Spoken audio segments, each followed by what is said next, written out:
மக்களே நமக்கு தெரிஞ்ச ஒரு எவிக்ஷன் நடந்திருக்கு. நமக்கு தெரியாத இன்னொரு எவிக்ஷன் வந்து நடந்திருக்கு.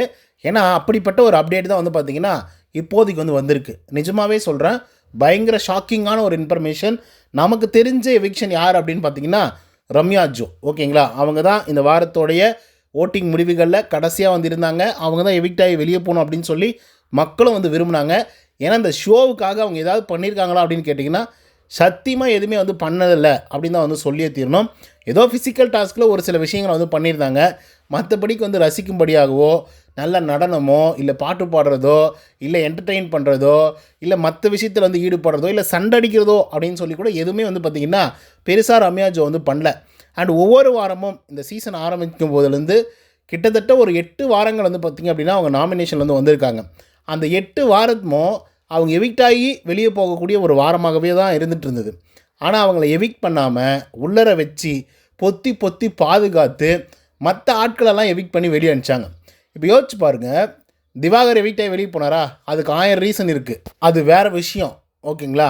அவர் எவிக்ட் ஆகி வெளியே போனது அவருக்கும் நல்லது, நமக்கும் நல்லது. ஓகே, எங்கேயாவது வாயகி இன்னும் கொஞ்சம் அதிகமாக விட்டுருந்தார் அப்படின்னா இன்னும் பயங்கரமாக டாக்ஸிக்காக மாறியிருக்கும். சொல்லப்போனால் வெளியெல்லாம் வந்து பார்த்திங்கன்னா கொந்தளிச்சிருப்பாங்க. அந்தளவுக்கு மோசமாக இருந்திருக்கும். ஸோ அவர் எவிக்ட் பண்ணி வெளியே அனுப்பிச்சதில் தப்பு கிடையாது. அந்த வாரம் வந்து ரம்யா ஜோவை காப்பாற்றினாங்க, ஏற்றுக்கலாம். அதுக்கு அடுத்ததாக பிரவீன்ராஜ் அவர்கள் இருக்காங்க இல்லையா, அவர் அதுக்கு முன்னாடி வாரம் வந்து போயிருப்பாப்புல. நீங்கள் யோசிச்சு பாருங்கள், பிரவீன்ராஜ் நல்ல பிளேயர். அங்கே இருக்கக்கூடிய ஆட்களில் ஒரு நல்ல குவாலிட்டிஸ் இருக்கக்கூடிய ஒரு பிளேயர். டாக்ஸிக்கெல்லாம் வந்து பார்த்திங்கன்னா ரொம்ப குறைவான இருந்த ஒரு ஆள், கேமை பார்க்கக்கூடிய ஒரு ஆள். அப்படிப்பட்ட ஒரு ஆளை தூக்கி வெளியே போடுறாங்க, ரம்யா ஜோவை காப்பாற்றுறாங்க. ஸோ இந்த மாதிரி நிறைய பேர், துஷார் அவர்களை வெளியே போடுறாங்க, ரம்யாவை உள்ளே வைக்கிறாங்க. துஷார் வெளியே போனதுக்கும் காரணம் இருக்குது. ஓகேங்களா? அவனும் கொஞ்சம் டாக்ஸிக்காக இருந்தான், கொஞ்சம் இல்லை ரொம்ப டாக்ஸிக்காக இருந்தான். இந்த ஷோவை ஆரம்பத்துலேருந்தே கெடுத்தது வந்து இந்த துஷாரும் அரோராவும் தான். இன்றைக்கி வேணால் அரோராவுக்கு நம்ம கோயில் கட்டி கும்பிடுற அளவுக்கு அவங்க கண்டென்ட் கொடுக்குறாங்க அப்படின்னு வச்சுக்கலாம். இல்லை அவங்க பேசுகிறாங்க, என்டர்டெயின் பண்ணுறாங்க, இல்லை கவுண்டரை போடுறாங்க, ஏதோ ஒன்று நம்ம சொல்லலாம். ஆனால் ஃபஸ்ட்டு 5 வாரம் இவங்களுக்கு வேறு வேலையே கிடையாது. ரொமான்ஸ் பண்ணுறதும் டாக்ஸிக்காக இருக்கிறதும் 18+ கண்டென்ட் கொடுக்கறது மட்டும்தான் இவங்களுடைய வேலை. அவங்களையும் கொஞ்சம் கொஞ்சமாக காப்பாற்றி இத்தனை நாட்கள் கொண்டு வந்தாங்க. ஸோ இப்போது 2 பேரை ஒரு இடத்துல நிற்க வச்சு பாருங்கள். ஒன்று இந்த பக்கம் வந்து ரம்யா ஜோ, இன்னொன்று அந்த பக்கம் அரோரா. ஸோ ரம்யா ஜோ எப்படிப்பட்ட ஆள் அப்படிங்கிறது உங்களுக்கு தெரியும். அவங்களும் வந்து பார்த்திங்கன்னா பெருசாக டாக்ஸிக்காலாம் இல்லாத ஒரு ஆள் தான். நேர்மையாக இருக்கிறாங்க. ஏதோ கொஞ்சம் இந்த குரூப்பிசம் அது இதுன்னு வந்து இருந்தாங்க. தேவையில்லாமல் சண்டைக்கு போகல, தேவையில்லாத வேலைகளை பண்ணல. அந்த பக்கம் அரோரா ஃபஸ்ட்டு 5 வாரம் துஷார் கூட எப்போதுமே ஜாலியாக ஜம்முன்னு வந்து இருந்துட்டு திடீர்னு வந்து பார்த்திங்க அப்படின்னா அப்படியே ரெலிவேட் ஆகுறாங்க. ஓகேங்களா? அப்படியே ரெபெலாக மாறுறாங்க. ஸோ அவங்களுடைய கிராஃப் வந்து வேகமாக அப்படியே ஏறிக்கிட்டே வந்து போயிட்டுருக்கு. ஆனால் ரம்யா ஜோவுக்கு அப்படியே அவங்க வந்து, அதாவது பிக் பாஸ் அவர்கள் காப்பாற்றியே வச்சுருந்தாலும் கூட இவங்களுடைய கிராஃப் வந்து மேலே ஏறவே கிடையாது. எந்த இடத்துலையும் அது மேலே ஏறத்துக்கான இன்டென்ட் கூட வந்து காட்டல. ஆனால் ஒவ்வொரு வாரமும் மற்ற ஆட்களை வெளியே அனுப்பிச்சிட்டு இவங்கள உள்ளர வந்து வச்சுருக்காங்க.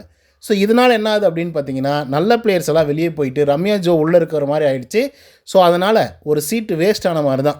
ஓகே, ஸோ அவங்கள தூக்கி வெளியே போடுறாங்க. அட்லீஸ்ட் இந்த வாரமாவது வெளியே போடுறாங்க, சந்தோஷப்படுங்க. 70 நாட்கள் ஆனால் கடந்துட்டாங்க. ஓகேவா? அவங்க மைண்டுக்குள்ளே வச்சுருந்து 20 நாள் 30 நாள் தான்னா போதும், நம்ம கடன் கழிஞ்சிரும், அப்புறம் நம்ம வெளியே போய் சம்பாதிச்சிக்கலாம், ஜாலியாக இருக்கலாம் அப்படின்ற மாதிரி தான் அவங்க யோசிச்சுது. ஆனால் டபுள் த ட்ரீட் மாதிரி வந்து பார்த்திங்க அப்படின்னா 30 நாள் அப்படிங்கிறது 70 நாளாக மாறி இருக்குது. ஓகேங்களா? கிட்டத்தட்ட 1.5% வந்து, அதாவது மடங்கு வந்து அதிகமாக கிடச்சிருக்கு அவங்களுக்கு வாய்ப்பு. அதுக்கடுத்தா இன்னொரு எவிக்ஷன் வந்து நடந்திருக்கு. இந்த எவிக்ஷனை நினச்சா தான் எனக்கு வந்து ரொம்ப வருத்தமாக இருக்குது. ஆக்சுவலாக இது அப்டேட். ஓகேங்களா? ரம்யா ஜோ எவிக்ட் ஆக போகிறாங்க, அதில் எந்த விதமான மாற்று கருத்துமே கிடையாது. அடுத்ததாக சொன்ன அப்டேட் வந்து என்ன இருக்குது அப்படின்னு பார்த்தீங்கன்னா, சாண்ட்ரா அவர்கள் எவிக்டட் அப்படின்னு சொல்லி வந்திருக்கு. என்னது சாண்ட்ராவா அப்படின்னு சொல்லி நீங்கள் கேட்கலாம். ஆனால் என்னது சாண்ட்ராவா அப்படின்னு சொல்லி நீங்கள் கேட்கலன்னா, உண்மையாலுமே சாண்ட்ரா அவர்கள் தான் எவிக்டட் அப்படின்னு சொல்லி இப்போ வந்து பார்த்திங்கன்னா ஒரு நியூஸ் வந்து பரவிட்டுருக்கு. அது எவ்வளோ தூரம் உண்மைன்னு கண்டிப்பாக சொல்ல முடியாது. ஸோ 5 மணிக்கு மேலே நான் உங்களுக்கு ஒரு அப்டேட் கொடுக்குறேன், யார் எவிக்டட் அப்படின்னு சொல்லிட்டு. ஆனால் ரம்யா ஜோ எவிக்டட். ஓகேங்களா? நமக்கு வரக்கூடிய அப்டேட் அப்படிங்கிறது வந்து உள்ளே நடக்கும்போதே வரக்கூடிய அப்டேட்ஸ் தான். ஸோ அதுக்கப்புறம் உள்ளர வேறு மாதிரி விஷயங்கள் கூட நடக்கும். திடீர்னு கடைசி நேரத்தில் வந்து டெசிஷன்ஸ் வந்து மாற்றுவாங்க. ஓகேவா? ஸோ அதன் காரணமாக சாண்ட்ரா அவர்கள் மறுபடியும் உள்ளர போடலாம். மற்ற ஆட்களை வேறு யாராவது, இந்த வியானா, இந்த எப்ஜே, இப்படிப்பட்ட ஆட்களை வெளியே எடுக்கலாம். ஸோ இந்த மாதிரி வந்து பார்த்திங்கன்னா பலதரப்பட்ட யோசனைகள் வந்து இருக்குது. பட் எண்ட் ஆஃப் தி டே சாண்ட்ராவை எடுக்கிறதுக்கான காரணம் என்ன? அப்படி ஒரு தாட் இருக்கா? உண்மையாலுமே எடுக்கப்படுமா அப்படின்னு கேட்டிங்கன்னா, மேபி எடுக்கப்படலாம். அவங்கக்கிட்டேருந்து எந்த கேமும் வெளியே வரல மக்களே, அதுதான் பிரச்சனை. ஃபஸ்ட்டு 2 வீக்ஸு, ஃபஸ்ட்டு வீக் வந்து பிக் பாஸ்க்காக ஒரு சீக்ரெட் டாஸ்க் வந்து பண்ணாங்க. அது பிளாஸ்ட்டாக போச்சு. அது அவங்களுக்கு நல்ல பேரையும் வாங்கி கொடுத்துச்சு. 2வது வாரம் அவங்க ஒரு விஷயத்தை வந்து பண்ணாங்க. அந்த வாரம் செமையாக அடி வாங்கினாங்க. கொஞ்சம் நஞ்சம் அடி இல்லை, பயங்கரமாக அடி வாங்கினாங்க. அங்கே வாங்கின அடி அடுத்து 3வது வாரத்துக்கு அப்படியே கன்வெர்ட் ஆகுது. ஸோ கன்வெர்ட் ஆகி அப்படியே அந்த பர்ஃபார்மன்ஸை குறைக்க ஆரம்பிக்கிறாங்க. அதுக்கப்புறம் அதுக்கடுத்த வாரமும் பயங்கரமான அடி வாங்குறாங்க பிரஜன், சாண்ட்ரா, திவ்யா. ஸோ இதனால் என்னது அப்படின்னு பார்த்தீங்கன்னா குவைட்டாகவே ஆயிடுறாங்க. சாண்ட்ராவுக்கும் பிரஜனுக்கும் எதுவுமே சம்மந்தம் இல்லை அப்படின்ற லெவலுக்கு வந்து ஆயிடுறாங்க. ஸோ அதுக்கப்புறம் வந்து பார்த்திங்க அப்படின்னா பிரஜன் எவிக்டாகி வெளியே போகிறாப்புல லாஸ்ட் வீக்கே. ஸோ இந்த வாரம் இவங்க எவிக்டாகி வெளியே போகிறாங்க. ஏன்னா இந்த வாரத்துலேயும் அவங்க எதுவும் பண்ணல. ஸோ பண்ணாமல் இருக்கிறத விட நீ நல்ல பேரோடு வெளியே போகிறதே நல்லது. ஏன்னா இப்படிப்பட்ட ஒரு ஷோவில் உங்களெல்லாம் வச்சிட்ருக்கிறது நீங்கள் இருக்கிறதே ரொம்ப கேவலமாக ஆகிடும். ஓகேவா? ஸோ உங்களுக்கு இருக்கக்கூடிய கொஞ்சம் நஞ்சம் பேராவது நல்ல பேராக இருக்கட்டும் அப்படின்னு சொல்லி இவங்களை எடுத்ததே நல்லதாக போச்சு அப்படின்ற மாதிரி தான் எனக்கு வந்து தோணுது. பட் எண்ட் ஆஃப் தி டே இப்போ எஃப்ஜேவை ஏன் காப்பாற்றணும்? இல்லை வியானாவை ஏன் காப்பாற்றணும்? எஃப்ஜே விடுங்க, வியானாவை ஏன் காப்பாற்றணும் அப்படின்றதான் புரியவே இல்லை எனக்கு. எஃப்ஜே வந்து ரெபெல்லாக மாறிட்டான். இந்த வாரத்தில் ஃபுல்லாக வந்து கண்டென்ட் கொடுத்துருக்கான். பார்வதிக்கு நிகராக அதை விட அதிகமாக பேசுகிறான் அவன். ஓகேவா? ஸோ பார்வதிக்கு ஒரு ஆள் உள்ளர இருக்காங்க, பார்வதி அடக்கிறதுக்கு ஒரு ஆள் உள்ளர இருக்காங்க அப்படின்னா அது எஃப்ஜே தான். ஸோ அப்போ எஃப்ஜே அவர்கள் உள்ளே இருக்கணும், அதனால் அவரை சேவ் பண்ணுறாங்க. ஓகேவா? ஆனால் ஆதிரைக்கும் ஒரு கண்டென்ட் வந்து போயிட்டுருக்கு. எஃப்ஜேவுக்கும் ஆதிரைக்கும் மறுபடியும் வந்து பார்த்திங்க அப்படின்னா ஃப்ரெண்ட் ஆகிட்டாங்க. ஸோ பழைய மாதிரி வந்து ஆகிட்டாங்க. ஹக் பண்ணிக்கிறது, சும்மா சீண்டி பார்க்குறது, சில வேலைகளை பண்ணுறது அப்படின்னு சொல்லி. ஸோ அதனால் என்ன ஆகுது அப்படின்னா வியானாவுக்கு வந்து புகைய ஆரம்பிக்குது. நேற்றுக்கு நைட்டு கூட வந்து பார்த்திங்க அப்படின்னா அழுதுட்டு இருந்தாங்க. முந்தா நேற்றுக்கு வந்து பார்த்திங்கன்னா அழுதுட்டு இருந்தாங்க. எனக்கு ஃபீலிங் லோனாக வந்து இருக்குது, எனக்கு என்ன பண்ணுறதுனே வந்து தெரியல அப்படின்னு சொல்லி அழுதுட்டு வந்து இருந்துகிட்ருக்காங்க. ஸோ எதுக்காக அந்த கண்ணீர்? ஆதி அப்படின்னு சொல்லி வினோத் அவர்கள்கிட்ட சொல்லி அவங்க வந்து இந்த லவ் ஃபெயிலியர் மாதிரி அழுகெல்லாம் செய்கிறாங்க.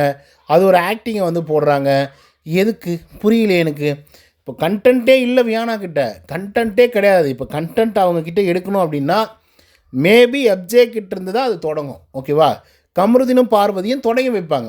நாங்கள் பண்ணது தப்புன்னா நீங்கள் பண்ணதும் தப்பு தானடா வெண்ணீங்களா அப்படின்னு சொல்லி இவங்க பேச ஆரம்பித்தாங்கன்னா மேபி ஆதிரை உள்ளே வர வாய்ப்புகள் இருக்குது அந்த பிரச்சனையில். அண்ட் வியானா அவர்களும் உள்ளே வருவாங்க. ஸோ அப்போ அந்த பிரச்சனை பெருசாக வந்து மாறும். நீங்கள் ஜோடி போட்டு சுற்றுனது பெருசாகிடுச்சா, இல்லை நாங்கள் ஜோடி போட்டு சுற்றுனது பெருசாகிடுச்சா அப்படின்னு சொல்லி அரோரா, பார்வதி, கமருதீன் ஒரு பக்கமும், அந்த பக்கம் எஃப்ஜேவும், அதுக்கப்புறம் அவங்க பேர் ஆதிரை அண்ட் வியானா ஒரு பக்கமும் நிற்க போகிறாங்க. ஏன்னா இதுதான் வந்து அடுத்த வாரம் டார்கெட்டாக இருக்க போகுது. அண்ட் இந்த வாரத்துக்கே நான் வந்து சலிச்சு போயிட்டோம், என்னடா இவ்வளோ டாக்ஸிக்காக இருக்குது அப்படின்னு சொல்லி. அடுத்த வாரம் அதை விட கேவலமாக இருக்க போகுது. நீங்கள் வேணால் எழுதி வச்சுக்கோங்க. ஓகேவா? ஒரு வேளை இப்போ நடக்கக்கூடிய பிரச்சனைகள் அப்படியே கேரி ஃபார்வர்ட் ஆச்சுன்னா வேறு மாதிரி இருக்கும் சம்பவம். அதை நம்ம பொறுத்திருந்து பார்ப்போம். ஓகே மக்களே, சாண்ட்ரா மற்றும் ரம்யா ஜோ எவிக்டட் அப்படின்னு சொல்லி நியூஸ் வந்திருக்கு. இதை பற்றின உங்களோட கருத்துக்கள் என்ன? இவங்களை தவிர்த்து வேறு யாராவது போயிருந்தால் நல்லாயிருக்கும் அப்படின்னு சொல்லி நீங்கள் கண்டிப்பாக மனசுக்குள்ளே நினச்சிருப்பீங்க. அது யார் அப்படிங்கிறத கமெண்ட்ஸில் வந்து சொல்லுங்கள். இந்த வீடியோ உங்களுக்கு வந்து பிடிச்சிருந்தா லைக் அண்ட் சப்ஸ்கிரைப் பண்ண மறந்துடாதீங்க. இன்னொரு தவணை சந்தினா until then bye from Uday. நன்றி, வணக்கம்.